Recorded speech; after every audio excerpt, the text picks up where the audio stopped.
ભારત વિકાસ પરિષદ દ્વારા આયોજિત ભારત કો જાનો સ્પીચ સ્પર્ધાનું આયોજન બરોડા પબ્લિક સ્કૂલ ખાતે કરવામાં આવ્યું હતું, જેમાં ગુજરાતી માધ્યમની 18 શાળાઓ અને અંગ્રેજી માધ્યમની 18 શાળાઓ અને 72 જેટલા બાળકોએ ભાગ લીધો હતો। ભારતના પ્રાચીન ઇતિહાસ, ભારતનું ભૂગોળ, ભારતની સામાજિક અને રાજકીય અવનવી ઘટનાળ પર આધારિત પ્રશ્નોત્તરીનું ખૂબ જ સુંદર આયોજન શાળા દ્વારા કરવામાં આવ્યું। अलग अलग तबक्कामां योजाયેલ સ્પીચ સ્પર્ધામાં વિજેતા થયેલ સ્પર્ધકને ટ્રોફી તથા પ્રમાણપત્ર આપીને પ્રોત્સાહિત કરવામાં આવ્યા। આ પ્રસંગે શાળાના આચાર્ય શ્રીમતી ગાયત્રીબેન વ્યાસે વિદ્યાર્થીઓને ભણતર સાથે સામાન્ય જ્ઞાનના પ્રશ્નો અને ખાસ કરીને દેશ વિશે તથા દેશમાં ચાલતી અનેક પ્રવૃત્તિ વિશે માહિતીગાર રહી અને પોતાના સામાન્ય જ્ઞાનને સમૃદ્ધ બનાવવા આ પ્રકારની સ્પર્ધાઓ કેટલી અગત્યની હોય તે વિશે ખૂબ જ રસપ્રદ માહિતી આપી હતી। પ્રાથમિક વિભાગ ધોરણ 6 થી 8માં પ્રથમ ક્રમાંકે અંગ્રેજી માધ્યમમાં બરોડા પબ્લિક સ્કૂલના વિદ્યાર્થીઓ ભવ્ય તંબોલી અને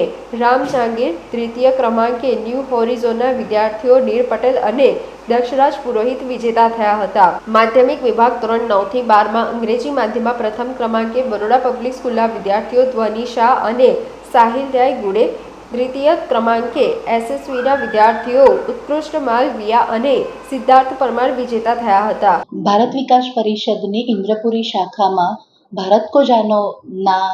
લેબલ હેઠળ આજે બરોડા પબ્લિક સ્કૂલ અહીંયા ક્વિઝ કોમ્પિટિશન હોસ્ટ કરી રહી છે। હું પોતે પણ ભારત વિકાસ પરિષદમાં એક મેમ્બર છું અને એના કન્વીનરના નાતે અહીંયા અમે આ કોમ્પિટિશન હોસ્ટ કરી રહ્યા છે, જેમાં બાળકોને સામાન્ય જ્ઞાન માટે અમે પ્રોત્સાહિત કરી રહ્યા છે। વિદ્યાર્થીઓની પાસે બધી જ આવડત હશે, પરંતુ કરંટ અફેર્સ અને સામાન્ય જ્ઞાન રિલેટેડ જ્યારે પણ કોમ્પિટિટિવ એક્ઝામ્સમાં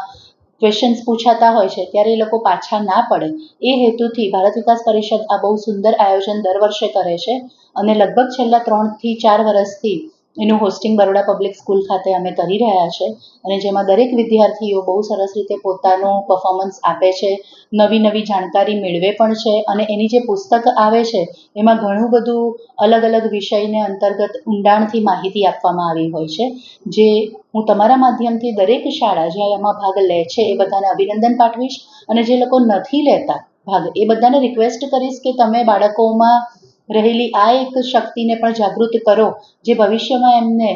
કોમ્પિટિટિવ એક્ઝામ્સમાં ભાગ લેવા માટે ખૂબ જ હેલ્પફુલ રહેશે અને એ મતલબના જ ક્વેશ્ચન હોય છે। તો બધા જ વિદ્યાર્થીઓ અને શિક્ષકો આવી સામાન્ય જ્ઞાન રિલેટેડ દરેક એક્ઝામ માટે પ્રવૃત્તિ માટે સહયોગ આપે એવી અભ્યર્થના સાથે। જય હિન્દ, જય ભારત।